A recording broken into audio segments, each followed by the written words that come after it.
Qu'est-ce qui est vraiment immense selon vous? Les trous noirs? Les étoiles? Les vastes étendues entre les galaxies? Ces éléments repoussent les limites de la taille telle que nous la connaissons. Mais qu'en est-il d'un nombre si grand que si vous essayez de stocker chaque chiffre dans votre cerveau, celui-ci se transformerait en trou noir avant même que vous ne vous en approchiez? Autrement dit, un trou noir de la taille de votre cerveau stockerait moins d'informations que le nombre de chiffres dans ce nombre inimaginable. Imaginez qu'il y ait un concours pour voir qui pourrait écrire le plus grand nombre sur un tableau blanc. Si vous commenciez le premier, que écririez-vous? Peut-être opteriez-vous pour 999 999 999, remplissant tout le tableau de 9. Cela vous donnerait définitivement un grand nombre. Mais voici une astuce. Si vous écriviez une série de 1 à la place, vous pourriez même y insérer plus de chiffres, car les 1 prennent moins de place que les 9.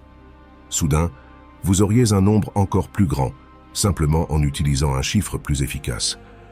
Mais aussi grand que ces nombres deviennent, il existe des moyens d'aller encore plus loin.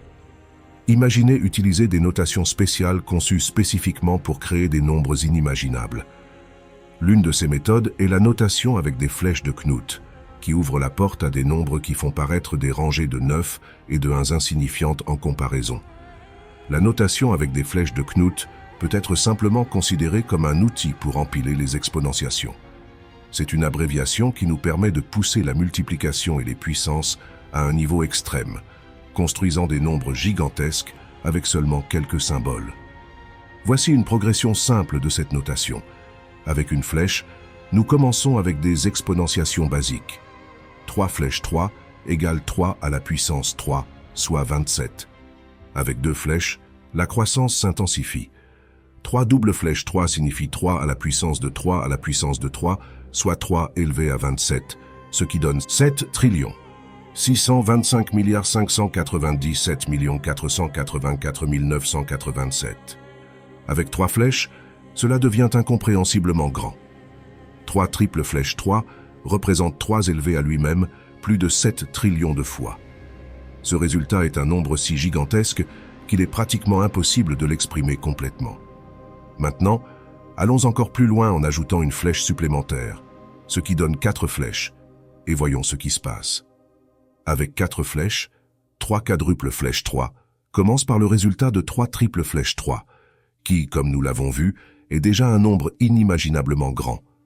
Maintenant, nous prenons 3 et l'élevons à la puissance de ce résultat entier. Cette structure récursive crée un nombre si vaste qu'il dépasse tout ce que nous pourrions raisonnablement écrire ou même imaginer. Si vous pensiez que les nombres ne pouvaient pas devenir encore plus déconcertants, laissez-moi vous présenter Tree 3, dérivé d'un jeu mathématique impliquant des arbres, considéré comme l'un des plus grands nombres pouvant être définis de manière significative.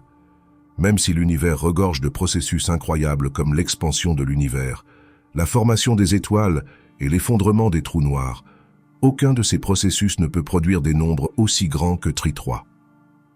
Comme le dit le professeur Tony Padilla, vous avez tous ces processus physiques qui se déroulent dans l'univers autour de vous. Aucun d'eux ne s'approche de Tree 3.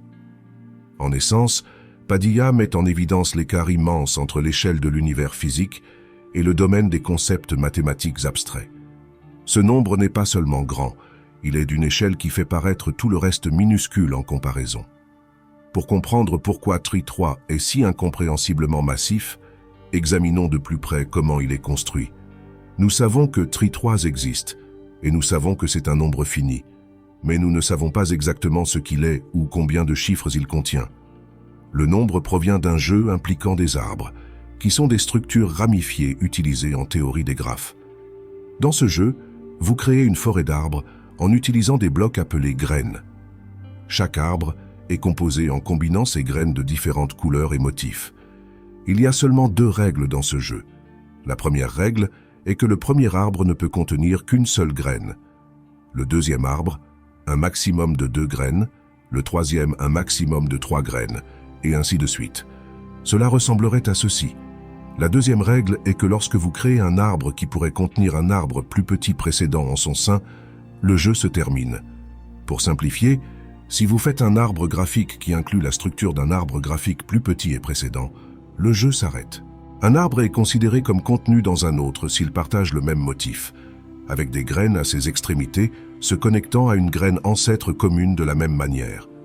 Ce motif correspondant déclenche la fin du jeu lorsqu'il apparaît dans le graphe d'arbres plus grand. L'objectif de ce jeu est de créer autant d'arbres que possible, avant de créer inévitablement un arbre qui contient un arbre précédent. À ce moment-là, la forêt meurt et le jeu se termine. Pour commencer simplement, utilisons un seul type de couleur ou de graine. Cela s'appelle Tree 1. En suivant les deux règles, vous pouvez voir qu'après avoir créé le premier arbre, qui ne contient qu'une graine, le deuxième arbre contient la structure du premier. Cela met immédiatement fin au jeu après une seule étape, ce qui signifie que Tree 1 égale 1. Maintenant, jouons au jeu avec deux types de graines. Voici Tree 2 en utilisant deux couleurs, comme vert et rouge. Vous pouvez étendre le jeu à 3 étapes. Vous commencez par une graine verte simple en tant que premier arbre. Pour le deuxième, vous utilisez 2 graines rouges d'une manière qui ne contient pas la structure du premier arbre. Ainsi, le jeu continue. Pour le troisième arbre, vous pouvez en construire un avec une seule graine rouge. N'oubliez pas que le troisième arbre peut avoir jusqu'à 3 graines, mais vous pouvez en utiliser moins. Cependant, avec le quatrième arbre, peu importe comment vous disposez les graines, vous créerez inévitablement une structure contenant l'un des arbres précédents. Cela signifie que le jeu se termine ici. Donc, Tree 2 égale 3. Vous pouvez peut-être deviner où cela mène. Lorsque nous jouons au jeu avec 3 couleurs de graines, le résultat, Tree 3, atteint une échelle incompréhensiblement gigantesque. Avec seulement 3 types de graines et 2 règles simples, vous pouvez construire des arbres pour le reste de votre vie, et vos descendants pourraient continuer pendant d'innombrables générations. Même si l'humanité jouait jusqu'à la fin de l'univers, vous n'atteindriez toujours pas le nombre maximum d'arbres permis sans que le jeu se termine. Vous ne vous approcheriez même pas de Tree 3. Comme le dit le professeur Padilla, c'est simplement bien plus grand que tout ce que vous pourriez même commencer à imaginer en physique. De nombreux mathématiciens ont découvert des aperçus fascinants sur Tree 3 et le jeu des arbres. Par exemple, le mathématicien américain Joseph Kruskal a prouvé que tout arbre n produira finalement un arbre contenant un arbre précédent, ce qui signifie que chaque arbre n donne un nombre fini. Paradoxalement, prouver cela a nécessité des outils de mathématiques non finis, y compris l'arithmétique transfinie et les nombres ordinaux. Bien qu'un arbre n donné, comme Tree 3 ou Tree 4, puisse théoriquement être résolu avec l'arithmétique finie pour montrer qu'il n'est pas infini, ce processus serait inconcevablement lent, prenant plus de temps que la durée de vie de l'univers. Le mathématicien Harvey Friedman, de l'Université d'État de l'Ohio, a proposé une méthode pour calculer combien de symboles, d'opérations mathématiques comme des signes plus, des exposants, etc., seraient nécessaires pour prouver que Tree 3 est fini. La réponse est stupéfiante. Il faudrait 2 flèches 1000 symboles, ce qui signifie 2 à la puissance de 2, répété 1000 fois. Cette quantité de symboles dépasse déjà la compréhension, illustrant à quel point Tree 3 est vaste et complexe. Imaginez qu'il faille juste un temps de Planck pour traiter chaque symbole dans la preuve de Tree 3. Un temps de Planck est d'environ 5,39 fois 10 puissance moins 44 secondes, soit le temps que met la lumière pour parcourir une seule longueur de Planck dans le vide. C'est une estimation pratique du rythme le plus rapide auquel nous pourrions physiquement traiter chaque symbole. Même à cette vitesse, avec chaque symbole traité au rythme maximum permis par les lois de la physique, l'univers finirait avant que la preuve soit terminée. Même si la preuve apparaissait miraculeusement achevée en un instant, elle serait encore beaucoup trop grande pour tenir dans les limites physiques de l'univers. Le nombre écrasant de symboles requis est si vaste que même le cosmos ne pourrait le contenir. Beaucoup d'entre nous ici peuvent se sentir un peu confus ou même dépassés. Lorsque nous parlons de concepts comme l'infini ou de nombres aussi vastes que Tree 3, il est facile d'avoir l'impression que nous entrons dans quelque chose qui dépasse les limites de la compréhension humaine. Nous plongeons dans des idées qui s'étendent bien au-delà de nos expériences quotidiennes, des concepts qui défient les cadres mêmes sur lesquels nous comptons pour donner un sens au monde. L'infini n'est pas simplement un grand nombre, c'est l'absence de limite elle-même, quelque chose qui n'atteint jamais un point final. Et Tree 3, malgré sa taille inimaginable, est toujours fini, encore plus proche de zéro que du véritable infini. Vous voyez, dans notre univers, Nous sommes habitués à l'idée que les choses ont des limites. Galaxies, étoiles, planètes, même la limite observable du cosmos. Toutes ces choses occupent un espace fini et ont des frontières. Il y a un début, une fin, une taille mesurable. Mais l'infini défie complètement cette idée. L'infini suggère qu'il n'y a pas de bord, pas de point d'arrêt, pas de dernier nombre, pas de frontière finale. C'est un concept qui échappe à toute définition ou restriction physique. Cela peut être illustré en examinant l'univers autour des périodes avant et après le Big Bang. Il n'y avait pas de « avant » au sens conventionnel, en supposant que le temps lui-même ait émergé du Big Bang il y a 13,8 milliards d'années. Cependant, imaginer un état avant le Big Bang nous pousse à penser à l'infini comme quelque chose qui dépasse le temps ou l'espace mesurable. Tout ce qui a précédé le Big Bang n'était pas lié par des dimensions, une chronologie ou une localisation spatiale. C'était un état indéfini, peut-être une singularité, peut-être rien de ce que nous pouvons concevoir. Cette absence de limite, pas de temps, pas d'espace, pas de cadre physique, suggère un infini qui n'a ni début ni fin. L'absence de frontières ou de contraintes dans cet état pré-universel illustre l'infini comme quelque chose qui n'est pas limité par le temps ou les limites physiques.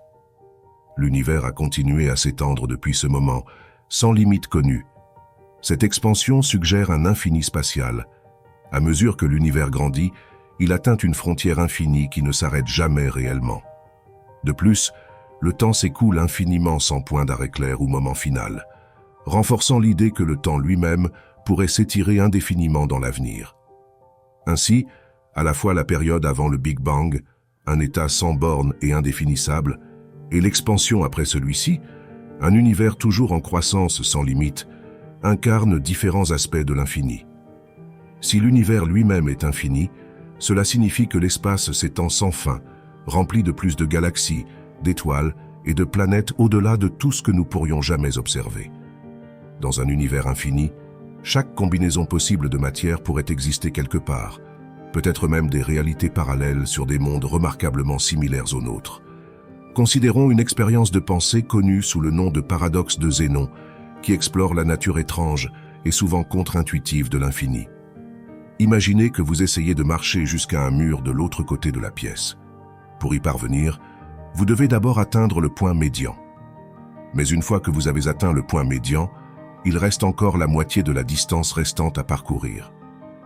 Et lorsque vous couvrez cette moitié suivante, il y a encore un autre point médian qui vous attend. Et ainsi de suite. Chaque fois, vous ne couvrez que la moitié de la distance restante. Selon le paradoxe de Zénon, si vous continuez à diviser la distance par 2 sans fin, vous n'atteindrez jamais réellement le mur, parce qu'il y aura toujours un autre point médian à franchir. Le paradoxe suggère que dans tout espace fini, il peut y avoir un nombre infini de divisions. C'est une idée étrange, presque paradoxale. Vous essayez d'atteindre une destination finie, mais le voyage peut théoriquement être divisé en étapes infinies. Le paradoxe de Zénon explore une idée centrale de l'infini. Quelque chose de fini, comme un simple pas, peut encore contenir un nombre infini de plus petites parties en son sein. En réalité, bien sûr, nous atteignons finalement le mur, mais ce paradoxe met en lumière la notion déroutante selon laquelle l'infini peut exister dans les limites de quelque chose de fini. Que diriez-vous si je vous disais que toutes les infinis ne sont pas égaux? Cela semble contradictoire, voire impossible. Comment quelque chose qui est sans fin peut-il être plus petit ou plus grand qu'une autre chose sans fin? Ce paradoxe de taille au sein de l'infini est au cœur des travaux du mathématicien Georg Cantor, qui a révélé une vérité sur l'infini que peu de gens auraient pu anticiper. Il existe différentes tailles d'infini, chacune plus expansive que la précédente. Cantor a commencé par l'idée simple des nombres naturels, 1, 2, 3, et ainsi de suite. Ces nombres s'étendent à l'infini, formant un ensemble qui semble sans fin.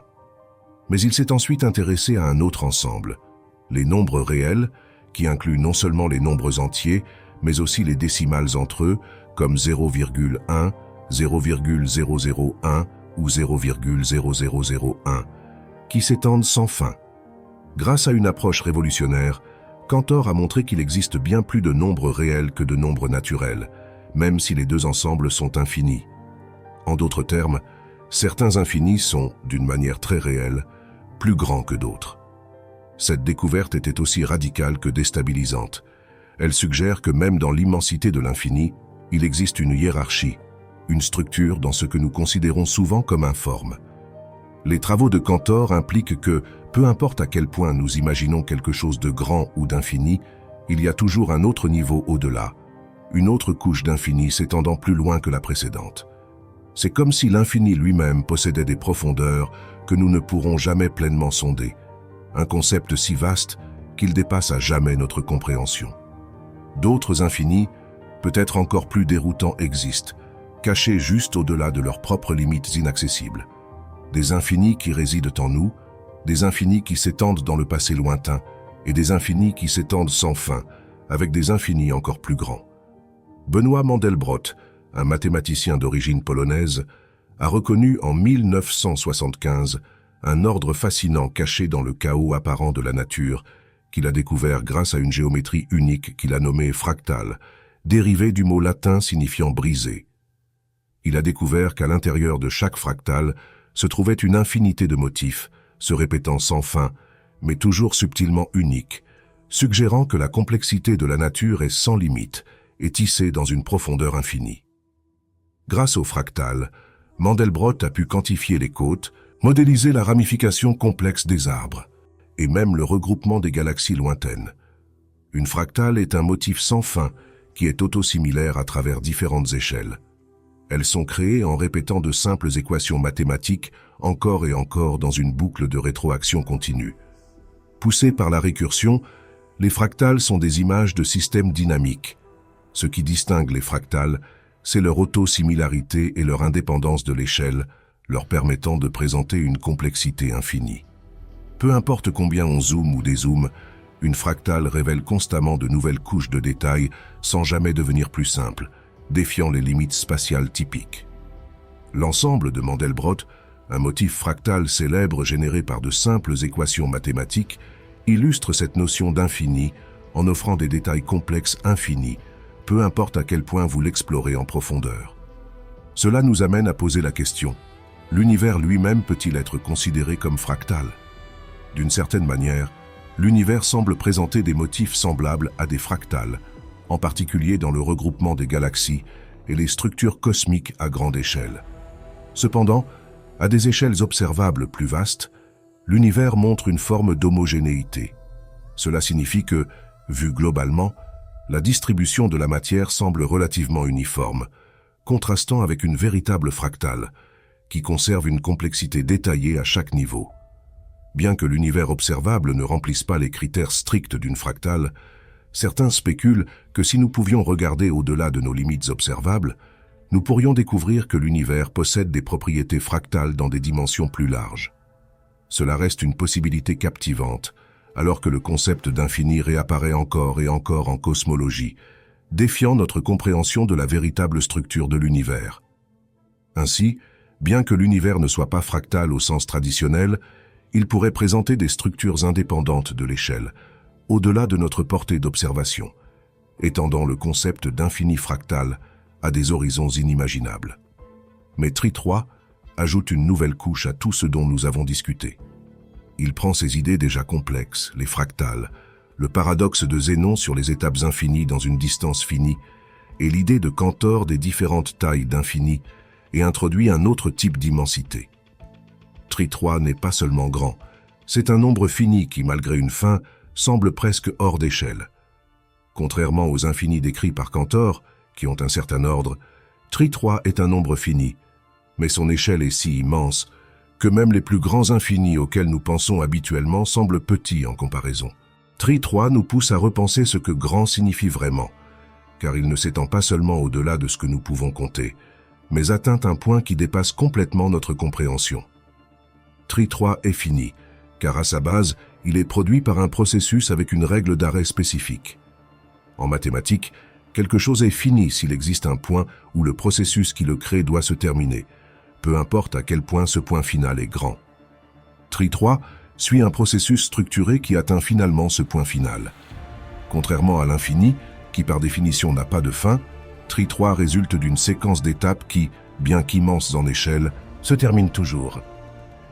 La nature finie de Tri 3 signifie qu'il s'agit d'une valeur concrète et atteignable, même si elle dépasse toute capacité pratique de calcul. En revanche, l'infini est sans borne et n'a pas de point final. Peu importe à quel point vous allez loin, vous n'en aurez jamais fini avec l'infini, car il n'est pas régi par une condition d'arrêt. Tri 3, cependant, a une telle condition, ce qui lui donne une valeur spécifique et en fait un nombre fini, bien que sa taille soit pratiquement inconcevable. Alors, où cela nous mène-t-il? Tri 3 remet en question non seulement notre compréhension des nombres, mais aussi le cadre même de la pensée humaine. Nous avons tendance à penser que la connaissance s'étend comme un réseau de galaxies qui s'étire toujours vers l'extérieur. Nous nous attendons à ce qu'en avançant davantage, nous découvrions toujours plus, couche par couche, jusqu'à approcher un jour de la complétude. Tri 3 nous rappelle qu'il existe des idées si vastes qu'elles défient entièrement ce modèle. Il suggère qu'il existe des formes de savoir que nous pouvons reconnaître, mais que nous ne pourrons peut-être jamais pleinement explorer. Philosophiquement, cela nous confronte aux limites de la cognition humaine. Nos esprits ont évolué pour gérer le monde fini de la survie, en comptant, mesurant et résolvant des problèmes immédiats. Le monde abstrait des mathématiques nous permet d'aller au-delà de ces limites, mais des concepts comme Tri 3 montrent que même l'abstraction a des frontières. Tri 3 nous montre que bien que les mathématiques puissent nous emmener au bord de ce qui est concevable, elles peuvent aussi révéler des idées qui existent juste au-delà de ce bord. Des idées que nous ne pourrons peut-être jamais pleinement saisir, peu importe nos efforts. D'une certaine manière, Tri 3 reflète les frontières de l'univers lui-même. Tout comme il existe des horizons cosmiques que nous ne pouvons pas franchir, où les galaxies s'effacent hors de notre vue, où l'information des trous noirs est perdue à jamais, il existe également des horizons intellectuels. Tri 3 représente une limite où nos outils mathématiques atteignent leur maximum, où les nombres deviennent si grands que même les plus grands infinis que nous imaginons habituellement semblent petits en comparaison. C'est un concept qui existe uniquement parce que nous avons le pouvoir de l'imaginer, mais il nous rappelle que certaines formes d'imagination ne peuvent pas être pleinement explorées ou exprimées. Cette limite n'est pas seulement une contrainte, c'est une invitation à s'émerveiller. Tri 3 nous encourage à réfléchir à la nature même de la compréhension. Si d'autres concepts existent que nous ne pouvons pas entièrement comprendre, cela limite-t-il notre potentiel ou nous inspire-t-il à aller plus loin? Les mathématiques, après tout, sont remplies d'idées qui semblaient impossibles jusqu'à ce que quelqu'un redéfinisse les règles. Peut-être que Tri 3 est un rappel que les idées les plus profondes sont celles qui se trouvent juste hors de portée, nous incitant à continuer à chercher, à remettre en question les limites de ce que nous savons. Dans un univers déjà au-delà du vaste, Tri 3 nous montre qu'il existe encore des échelles plus grandes, des limites plus lointaines à explorer, non pas dans le temps ou l'espace, mais dans le pouvoir de la pensée. C'est comme si ce concept lui-même pointait vers quelque chose d'unique à l'humanité, la capacité d'imaginer ce qui se trouve au-delà, même si nous ne pouvons jamais tout à fait l'atteindre. En fin de compte, Tri 3 est plus qu'un nombre. C'est un témoignage de l'idée que certains voyages sont intellectuels plutôt que physiques. Et la véritable exploration pourrait résider dans la prise de conscience de la profondeur infinie des questions que nous pouvons poser. Tri 3, finalement, ne se limite pas à un exercice mathématique abstrait. C'est un pont entre le tangible et l'intangible, entre les règles strictes de la logique et les profondeurs illimitées de la curiosité humaine.